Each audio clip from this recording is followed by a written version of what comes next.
let's see. Perfect gentleman is 2 words, right? Okay, 2 words, perfect gentleman on that. So, but unfailingly knowing the right thing to do, and just being a good guy to be around, and by his many friends that are here, that he's a good and loyal friend. And, one of my cousins, Carolyn DeCock, she talked about her children's marriages, and she said, I could not have found better spouses for my children if I'd gone out shopping. While I will not admit to shopping, I do agree in principle. On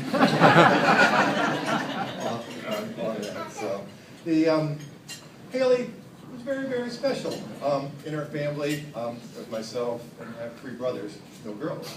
And then we proceeded to have 2 sons, Nate and Carson, and Tom had 2 sons, Austin and James. So I put in a quarter 8 times in a row and getting heads. You know, so we defied the odds and received a beautiful gift of Haley on that.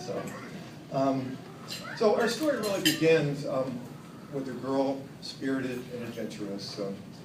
She left the Pacific Northwest and went to the East Coast to pursue a career. As fate would have it, she met a fellow, and they fell in love, and she brought him back to the Northwest, and they were married. That's Sharon. So that the mother of all things Hill, a candidate for sainthood, and for whom I have no greater love.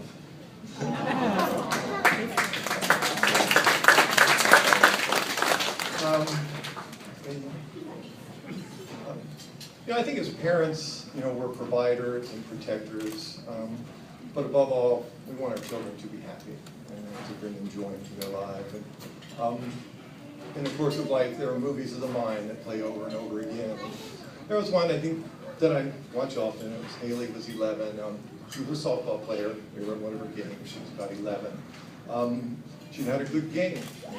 Her bat was there, drove in some runs, had some good scoops, first baseman, and she was lauded by the coach for the victory. And that she came running across the field, and her, had her pigtails were flying, and her hat was tipped a little bit to the right for Fernando Rodney style on that, and that there was a sparkle and joy in her eyes, which I remember. So fast forward.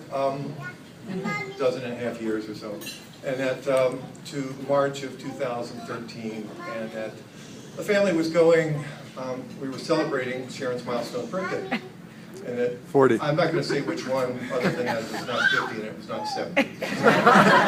So we took the family to Kauai, and then I got a call from Mike the night before, and the perfect gentleman, he said, I love your daughter so very much, and I would like to ask for her hand in marriage.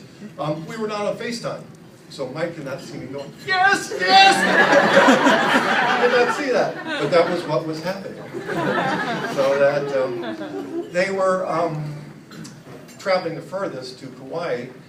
They had a night over in Honolulu, and that, so then they came on to Kauai, and that, so a few days later, Mike, the engineer by trade and perfectionist by nature, they went on a hike up Wailea Canyon and looking over the Mapili Coast. And they came back to the house midday, and that Haley walked through the room, into the room, and then she held her ring up, and she was wordlessly saying, I'm engaged. And so the baseball cap was gone, and the pigtails were gone, but there was this joy and sparkle in her eyes, and I know that she had found this happiness, which is for all time. So, thank you so much, and maybe we have a toast to a lifetime of joy and wonder for everybody. Here, here, cheers. All right. Okay, that's it. And we'll have a few more toasts.